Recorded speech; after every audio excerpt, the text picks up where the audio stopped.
32 ஆண்டு கால என்னுடைய அறம் சார்ந்த அரசியலில் 28 ஆண்டு காலம் ஒரு நெடிய அரசியல் பயணத்தை தலைவர் வைகோ அவர்கள் எனக்கு கொடுத்திருக்கிறார். அதை நாங்கள் நன்றியோடு எப்பொழுதுமே நினைவு கூறுவோம்.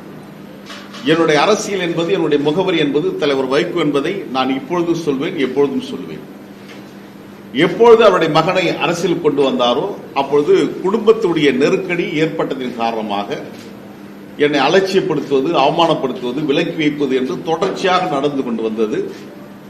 மகன் குறைந்தபட்ச ஜனநாயக பண்பு நலன் இல்லாதவர், அரசியல்படுத்தப்படாதவர், வலதுசாரி கார்பரேட் சிந்தனை கொண்டவராக நாக்பூர் ப்ராடக்ட் போன்று அவர் இங்கே செயல்பட்டுக் கொண்டிருக்கிறார். எனவேதான் எல்லா நிலையிலும் பாரதிய ஜனதா கட்சி சார்ந்தே அவருடைய நடவடிக்கைகள் அமைந்திருக்கிறது என்பது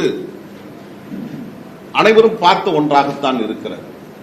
எனவே 4 ஆண்டுகளாக அவருடைய நெருக்கடியின் காரணமாக தலைவர் வைகோ அவர்கள் இந்த நிலைமைக்கு தள்ளப்பட்டிருக்கலாம் என்று நான் கருதுகிறேன்.